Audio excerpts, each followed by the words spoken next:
How's it going, laser bruises up? I'll be Sixkilla and welcome back to Choices That Matter. And the sun went out. And it did. Again. For the third time. The sun is currently out.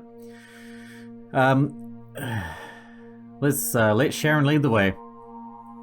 Alright, said Sharon. We should find the restaurant for ingredients and combine a few that don't involve major fat and carbs. Things could be worse elsewhere and we don't need to get food. We need to get food and get out of here. I blinked. Did Sharon just say she was going to loot the restaurant?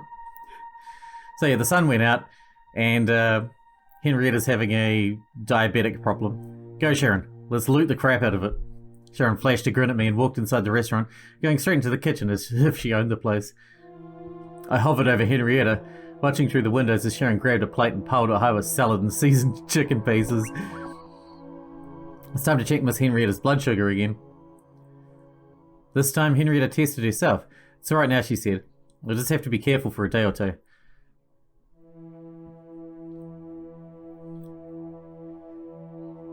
Once you've eaten Sharon's snack, we'll find somewhere safe to rest.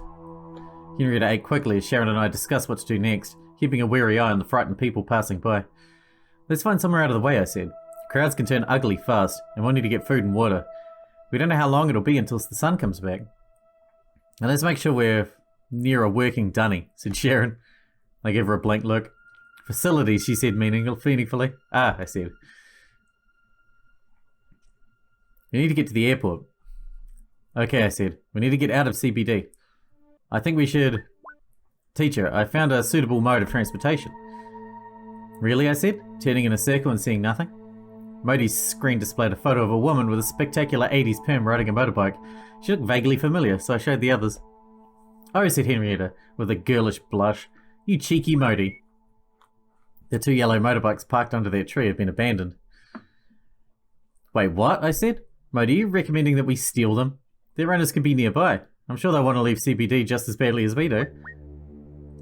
Their owners are already safe at their places of residence. How can you possibly know that? I said. I looked at their license plates, acquired their personal details, and then located their phones. Wow. Moti, well done.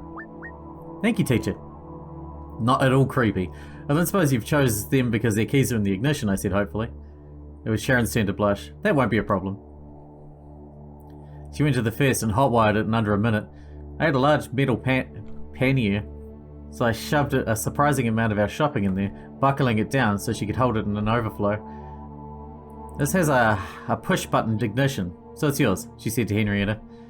Henrietta donned the helmet hanging from the handlebars, wrinkling her nose at the smell. I'm afraid I don't know the way to the airport. No worries, said Sharon, revving the second bike. You can follow us. I swallowed all the objections I wanted to make and hopped on the bike behind Sharon, struggling with the remaining bags. It was very small and it stunk of spilled petrol. There was no convenient helmet hanging from the handlebars, so we both ride bareheaded. Sharon was breathless with excitement. Ready? I said. She roared off up the... You remember driving in the car with her? And now we're going to go on a motorbike with her? He thought he was going to die in the car. She roared off the curb, bouncing us both in our seats and laughed. I heard Henrietta's bike behind us, but didn't dare look back. The roads were a nightmare. Some people had abandoned their vehicles in a panic. Some were furiously trying to get somewhere and had forgotten every road rule they ever knew. Emergency vehicles screamed in and out amongst the rest, as if the entire city was burning. Pedestrians ran right into the road, too alarmed to think straight. Sharon weaved through the chaos like a salmon swimming upstream, sleek, sure, fast enough to defy gravity. I held on tight and squeezed shut my eyes as she weaved in and out of every lane on the road, inspiring a cacophony of horns and adding her own to the mix. How is Henrietta meant to keep up?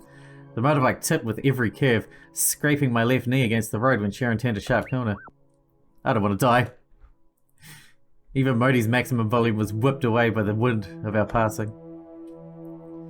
I managed to glance behind us and saw Henrietta somehow keeping pace with us, her face pale but determined.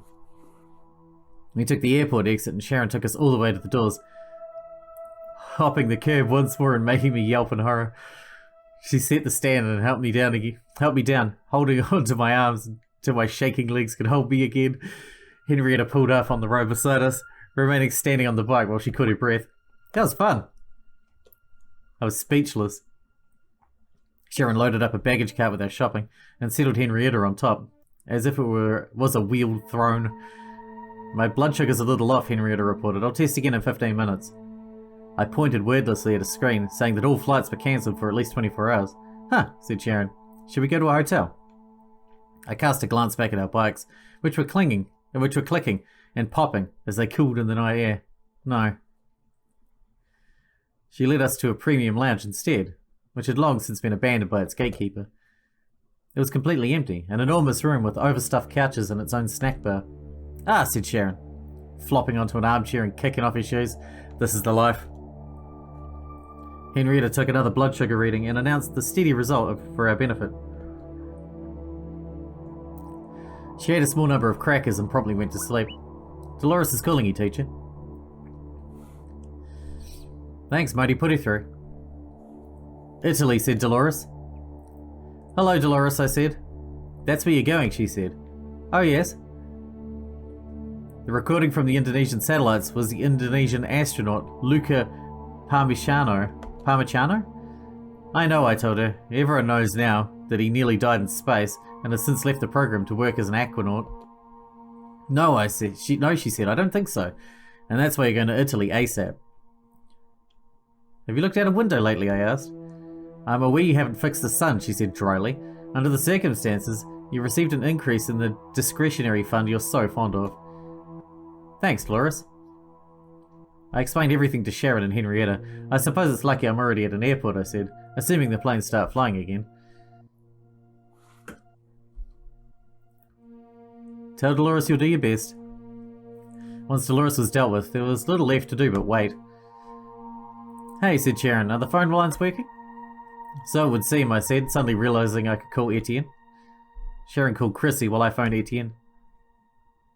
Etienne was breathless, and we rushed through our pleasantries. I'm working on the diary. Can you make any sense of it, I asked? No, I mean, not the science bits, but I found a name. Someone my dad thought was absolutely crucial. What's the name? Is there information about how to find them? The name is Umi, he said. I did some Googling just in case, and he came up right away, even without a surname. He's just a kid, but the world is starting to pay attention to him. He's in Egypt. Why Egypt, I asked. Etienne laughed. He's Egyptian, that's why. Thank you for that. Why is he so important? Most people are calling him a psychic. I said. Etienne sighed. He's predicted both of the sun outages. Accurately. No, scratch that. All three. I dismiss it as some kind of scam, but... Professor Soul, I said. Yes, he said. Did he seem like he was losing it toward the end? Well, he was paranoid, but he was right about that, I said. Yes, said Etienne, a mixture of relief and sorrow in his voice. I told him what Dolores had told me about the Italian astronaut. Interesting, he said. I hope he's alright. I'll be off to Egypt, of course. I'm out of hospital, but I've learned everything I can here in Japan. Be careful over there. Things are surprisingly orderly here, so I don't expect any travel problems at this end. Gotta love Japan. Hopefully the sun will be back by the time you land, I said, hearing the hollowness in my voice. Sure, he said gently. After that, there was little to do but sleep until morning. Sharon turned on the news and watched badly lit scenes of chaos from around Australia. Kangaroos were attacking people in Canberra. There were riots in Perth. An entire pod of whales had swum ashore in Sydney. Most of central Melbourne was on fire, including the museum, university and zoo. Cairo is currently under martial law. Lovely. Are there riots there? Asked Sharon cheerfully. Fires? Looting? Animal attacks? There are extremely strict curfews. Is that all? Sharon said, sounding disappointed. Italy for me, then. You guys stay here, I said. I'm going to see what I can find out about that flight. I stopped outside the entryway and listened. There wasn't much to hear, although I was able to make out the tiddy music coming from the direction of the food court. Either a good Samaritan was setting up shop to help supply the hungry masses, or someone had realised that the same hungry masses would pay anything for a meal, and maybe a coffee. Either way, the music broadcasts their presence beautifully. I headed in that direction, powerless to resist the siren call. Before I was in the side of the food court, I saw an airport security guard strolling by and gave him a companionable nod. It was good to see people, especially people getting back into some kind of routine. Who are you and what are you doing here, he asked. I'm waiting for a flight to Egypt, I said, but I'm going to need a coffee. He drew his weapon, pointed at the ground in front of me. Are you from the plane? I lifted my hands, palms open facing him. What plane? He frowned at me before evidently deciding my confusion was real and holstering his gun. I kept my hands up. A group of crazies insisted on boarding their flight to Egypt early this morning, he said, and they're still on the plane, just waiting. Oh, I said. I've been watching the news here in the airport, but I didn't see that. All I'm doing is peacefully staying in public areas until this gets sorted out. He shook his head at me. Limited domestic flights only until tomorrow, he said. Not just here, but all through Australia. Oh, I said. You better go home, he said. I'd be home myself if I could.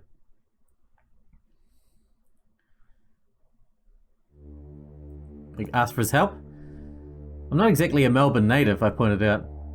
Home, hotel, whatever, he said. I'm travelling with a Tasmanian woman who has a hypoglycemic attack last night. She needs proper food before she goes anywhere, particularly considering how much of Melbourne is burning. He flinched. How? What happened? Arson, I think. In the end, we're all still afraid of the dark. He looked out the floor-to-ceiling windows at the smoky black sky beyond the artificial lights. Looks like we're right to be afraid. I didn't say anything. What was there to say? Where's the diabetic, he asked. In the premium lounge, I told him with a guilty shrug. Where can we find low GI food? He led me to a cafe in the opposite direction where we bought freshly cooked toast and eggs for all, as well as real coffee. Once he'd escorted me back to the premium lounge, he checked Henrietta's medical supplies and left us there. We ate, napped, watched TV and chatted idly as the hours drifted by. Henrietta drank her way through the entire lounge's supply of tea. Sharon had begun pacing like a caged bear. Settle in for another night. The artificial lights stayed on, so we relied on our clocks to tell us when it was nighttime. We ate the last of the fresh food for dinner, and I could tell the others were remembering how well we'd eaten at the restaurant so recently. Felt like a lifetime ago. Sharon and Henrietta bickered over who drank all the tea. I had just enough wisdom left to keep my mouth shut. Miss Henrietta drank 17 cups of tea, and Miss Sharon drank 5 cups of tea. I clapped my hand over Moti's face, but I wasn't fast enough to avoid Henrietta's death glare. That's it, she said. I'm leaving. Where? I said, bewildered. How? She gathered her things. I'm going to get on my plane. If you go, we go, said Sharon, grinning like she's been waiting for the excuse. But we do it properly, I said. We packed and rearranged our things, wearing most of our clothes all at once, and strapped our most precious belongings to us. Henrietta did not change her mind.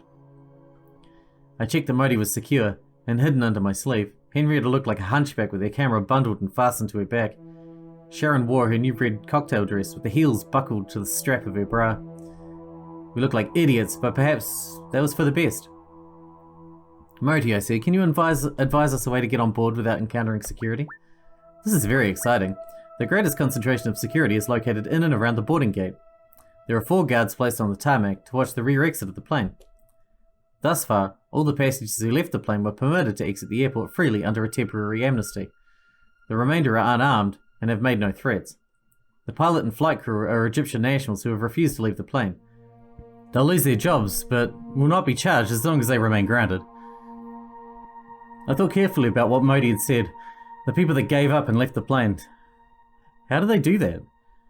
Did they use the rear exit onto the tarmac? Or did they walk through one of those portable tunnel things? They exited the plane using the jetway that was left there for the purpose. Is it still in position, I asked? And is one of the horizontally folding ones or metal? It is predominantly metal with glass windows. Sharon, do you have anything heavy? As in brick-like, I asked. I like where you're going with this, she said. Shall I smash the jetway glass and go on the plane with Henrietta while you distract the security? It doesn't sound so great when you say it out loud, I said. Are you sure you want to do this?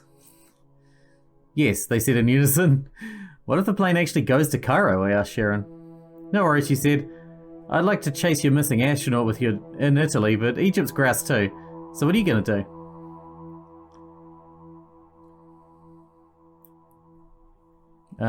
Good question. Fire seems to be Melbourne's thing. I'll hit an alarm.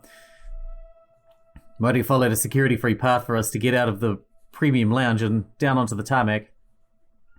We gathered more supplies at abandoned cafes and ducked into empty shops on Moti's command, just in time to watch security teams walk past. I'm very good at this. You are. Someday we're going to have to do less crime, I said. Shall I hack into the security radio channel to make your emergency more plausible? Oh, yes please, I said. The portable stairs are in position. Proceed when ready. Okay, I said. Good luck. Wait, said Sharon. Are you going to Egypt too? You can see more of Henrietta. Honestly, I haven't decided yet, I said. I'll let you know either way. I'll miss you if you don't end up in Italy, said Sharon. Try not to do anything too dangerous, I said. And don't run into the hijacked plane until the security guards run off. Sharon laughed. Can you even hear yourself? I sighed and headed back to a deserted cafe that hadn't been locked up when the staff abandoned it. Whether the world was really ending or not, I was glad not to have a family at such time. In the meantime, I was going to add a little realism to my fake crisis. I searched the cooking area and found soon what I was looking for.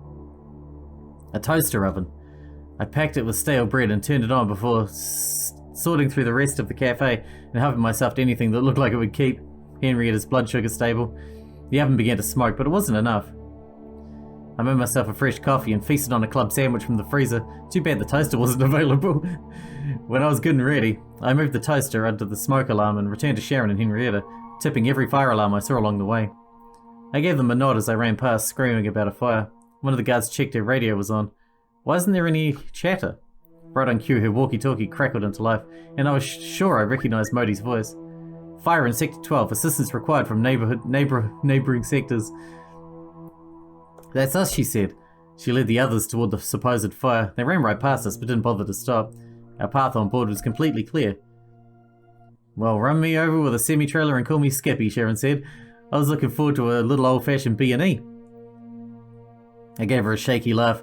Have a good flight, Henrietta. I hope it takes off soon. Are you coming with me, she asked. Egypt's such a wonderful place and full of ancient mysteries to uncover. I glanced at my watch and then stared at it. Moti, is that the right time? Local time is 9 p.m, teacher. What is it, Sharon said. What's wrong? I sighed. The sun's been out for 2 full days. She'll be right, she said. Give me a pat on the shoulder. Sharon, I said, shocked. Do you really think that? She simply laughed, clearly unaffected by the fact that the sun could be out forever this time. Relax, Possum. Everything will turn out right. You'll see. Respond with a nickname for Sharon. Of course, I struggled to think of a nickname. Sharon laughed. You're really bad at this, aren't you, Possum? Why are you calling teacher a tree-dwelling marsupial around the size of a domestic cat, Miss Sharon? It's just a nickname, Moti. I answered for her. I suddenly knew what nickname to give Sharon. I smiled wickedly. Like Ronnie instead of Sharon? What? Shazza sounds very Australian. Let's go with that. She grinned delightedly. Much more Aussie. There's hope for you yet. Thank you, I said. Mate. Well, she said. Where to now?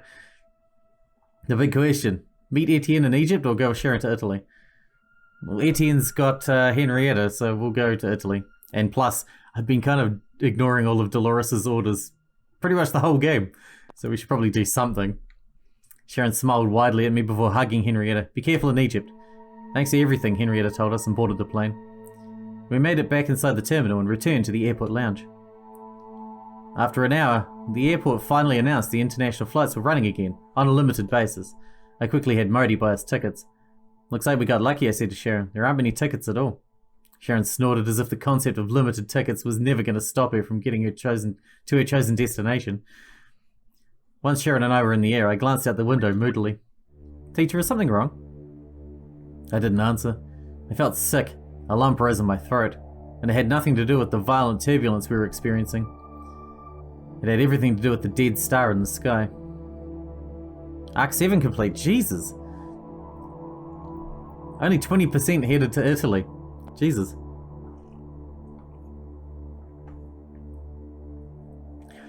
After what felt like forever waiting in an airport for my flight to be cleared, I was finally on my way to Italy. Being in a plane normally felt like a new start, but this was different. It should have been bright outside, but the night just went on and on. I wasn't the only person who closed their window shutters to keep out the sight of more darkness. I was pathetically grateful to have Sharon with me, chattering blithely about everything and nothing. As far as she was concerned, everything would be just fine. It's kind of how we do it in this part of the world. Just be like, she'll be right. That is generally the attitude around here. Not lying. Every other passenger is doing the same thing as me and trying their best to act normal. The constant darkness is so disorienting that the flight attendants took a vote to decide whether the cabin should be lit for day or night. Everything felt wrong, and it didn't help to be crossing time zones. As we flew over the Mediterranean Sea, we struck turbulence. Far too many people gasped, and I heard someone stifling sobs. The seatbelt sign switched on, and I doubted there was a single person on board not obeying it at once. It shouldn't have been a major issue, but the turbulence just went on and on.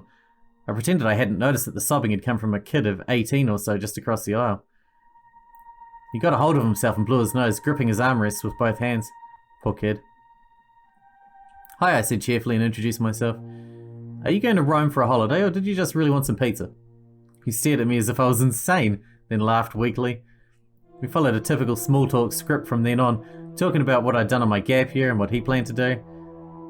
We happened to pause whenever the plane dipped or shook too vigorously, but neither of us mentioned it aloud. I'm Flip, he said. Is that some new slang term, I asked? Nickname, he said. I'm an okay gymnast, except I'm too tall to go pro. Huh. Teacher, this plane is going the wrong way. What do you mean, Moti? I asked, turning my wrist so Flip could see who I was talking to. If the plane was functioning correctly, we would have avoided this weather system. I'll speak to a flight attendant. Flip moaned in terror. For a moment, I thought he was going to be sick. I pushed the button for a flight attendant, and when a harassed-looking man came to see what was wrong, I told him Moti's concern. It's weather, he said heavily. Sometimes when you fly in the sky, there are clouds. Sometimes clouds have weather in them. Perhaps your watch could teach us the meaning of Columbianus instead of bothering other passengers. I am not a watch. You're rude. He turned his back, asking Flip if he'd like a glass of water.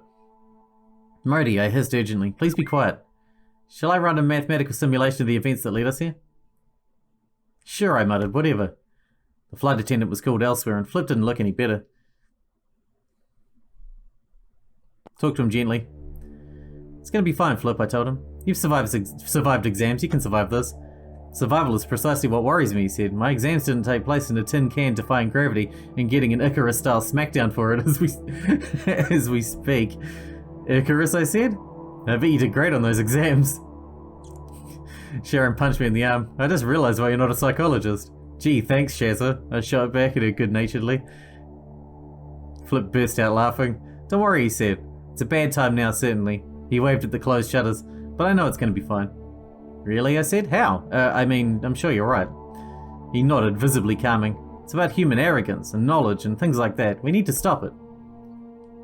I had a bad feeling I knew where this was going. There's this man, he said, almost sighing with delight. He's willing to make the hard choices and save the world. Oh my god, he's one of the 100th Day Cult? Go on, I said, almost choking on the words. I squeezed Sharon's hand, willing her to stay quiet. She squeezed back and I knew she understood. Victor Santiago is his name, said Flip, leaning across the aisle earnestly. You seem tough. You should join him. I bet you have what it takes. I felt tears welling in my eyes. To do what exactly? Flip's voice softened. To sacrifice some to save the rest. My stomach turned over, but I schooled my expression into polite interest. Where'd you hear about all this? Oh, everywhere, he said cheerfully. It was hard to accept at first, but now it all makes sense.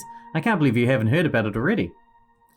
He gave me the thoughtful looking over of a teenager trying to figure out if I was too old to know anything at all. Actually, I said, I've known about Santiago for some time. Really, he said, glowing with enthusiasm. He should be in jail. Flip's face shut like a slammed door. I'm sorry to offend you, I said, but Santiago is bad news. I know that better than most. You're an enemy, he said, shrinking back into his seat as if I was diseased. Don't stay in Rome, or you'll be one of the first to go. My blood turned to ice. What do you mean? Teacher, I finished designing and running the flight simulation program. Not now, Moti. Whatever. Flip, I said urgently. What do you know about Santiago's plans? Our plane is going to crash. What? Said Flip to Moti, turning green. He wasn't the only one who heard Moti. Our plane is going to crash. Moti, turn your speaker off. It was too late. The plane erupted into screams and desperate phone calls. Moti, I said sharply, what do you mean? How can you be certain? I gathered astronomical, photographic and psychological data. The chance of a crash is 74%. Psychological, I said, knowing I was clutching at straws. Likelihood of pilots to compensate correctly for lack of accurate data from their instruments. I jabbed at the button for the flight attendant and shoved up the shutter on my window. The lights of Rome were rapidly growing larger, a bloom of bioluminescent bacteria in a black pool. The likelihood of a crash is now 87%. What? 94%. We were approaching the ground too quickly.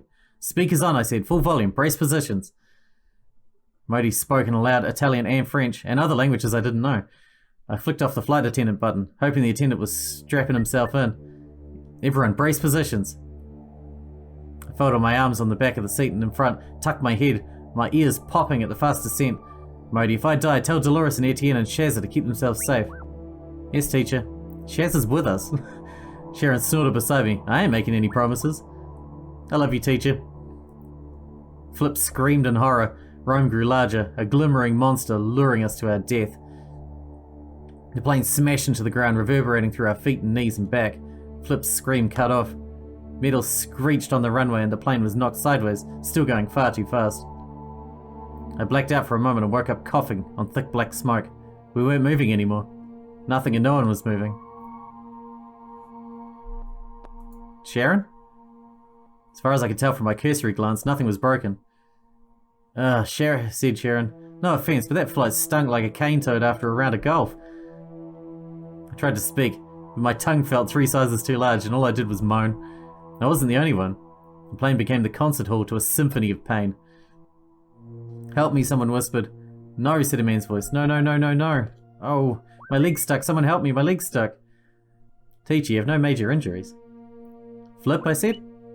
I cannot take any measurements from here, but Master Flip appears largely unharmed. Well, said Flip. I should have taken a video of that. It was so badass. Are you alright? I asked him, struggling to unclip my seatbelt with shaking hands. Fine, he said. I've had worse falls from parallel bars. He undid his seatbelt, but didn't stand. He was looking past me out the window. I turned and saw flames outside, and far too much debris and fire for just one plane crash. Oh no, I said. As I watched, a third plane came into land, flying so crooked that its wing hit the ground first. It scraped along the ground, shimmying like a beginner belly dancer before it flipped over on its roof, still standing along the tarmac and sending up clouds of black smoke. It was only a couple of miles away, but it was far enough that the whole crash was silent, like a movie with broken sound. Those planes have flown a shorter distance than ours. It is likely they contain more fuel. Oh, I said, realizing Moti was warning me of the possibility of larger fires and explosions.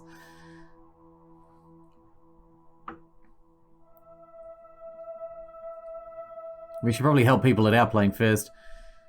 Flip, are you sure you're alright? I asked. Sick, he said with a grin. Does that mean good? I asked. Sure, he said, getting up. We're on the ground now, aren't we? Of course, I'll be hitchhiking home rather than taking a plane again. Teacher, emergency services will have greater access to the wounded if we evacuate the vehicle. I will notify you if I see any passengers who should not be moved at this time. Thank you, Moti. I'm in, said Sharon, obviously. Thanks, Shazza, I replied. What should I do? Flip asked. Get medical help. We'll need it. Okay, said Flip and took off. Now the spring chicken's gone, what are we going to do? Sharon asked me. Get people out of the plane, I said, unless they shouldn't be moved. Sure thing, she said, and went to the front of the plane. I headed to the back of the plane, scanning the wounded as I went. Most people were on their devices, trying desperately to let their loved ones know that they were alright. Everyone was conscious, although most were still too shaken to decide what to do. I saw a kindergarten-aged kid holding his breath, looking ready to emit a high-volume blast of terrified screaming. Moti, I said. Loud kids' music, please. Yes, teacher. Polly, put the kettle on. Polly, put the kettle on. Okay. The child stared at me in confusion, forgetting his plans and to imitate a banshee. The mother shot me a grateful look and sang along with Moti between her coughs. After a few nervous giggles, I heard more voices joining in. Moti led the cabin in several nursery rhymes, Wiggles songs and Sesame Street classics as people gathered their hand luggage and left the plane, lining up in the aisle as if it was an ordinary flight. There were differences, of course. Most people were bruised or bleeding, several were singing, and a small number remained in their seats, too shaken or too wounded to move. Several carried flashlights, casting tiny pools of light to hold back the immense darkness outside. The little boy clutched a seahorse toy that glowed when he squeezed it. My eyes stung from the smoke and I couldn't stop coughing. Most of the passengers able to walk were already off the plane. Raise your hand if you're asthmatic or have ever had pneumonia. I called out, realizing the smoke was the greatest danger. Several hands lifted, and I climbed over the seats to get to the closest. Hello, sir. How may I be of service? He hacked a laugh, although his eyes were streaming. My leg's stuck, he said. Does it hurt, I asked. I was shot there in New Guinea, he said. It hurts less than that. You think it's broken? Or has a bad bleed? I asked. He shook his head, coughing too hard to speak. It took several tries to get the man free, but working together we managed it in the end. He limped down the aisle and slid down the escape slide without a second thought. One down. I glanced out the window and saw emergency staff waiting below. They were probably not permitted to enter a burning plane. Only a moron would spend time in a burning plane when they didn't have to. I giggled at the thought, then rubbed my forehead. The smoke was giving me a headache. Teacher, you're suffering from smoke inhalation. So is everyone. I'll leave when the plane's empty. I struggled through the smoke and realized I'd forgotten what I was doing. That was officially bad. Trying to breathe was a real hassle. That reminded me I had to get outside. I swiped at the air, trying to push the smoke away. It stunk of melting plastic and burnt hair. Maybe the hair was me. Moti, I said, teacher, get out now. I can't remember how, I said. Moti turned its speaker to maximum volume and started yelling in Italian. I wondered if Moti was swearing at me. That didn't seem nice. With that thought, I passed out. I woke up in a hospital bed, clean and safe, but unable to remember what country I was in. It seemed Moti had summoned help. Alright, we better wrap this one up because we're out of time for today. We had a plane crash now. Everything that could go wrong. What's next? A fucking volcanic eruption? Mars attacking? Who knows? I guess we'll find out. Hope you guys enjoyed it. Thanks for watching. Thanks for hanging out with me, and I'll see you in the next one.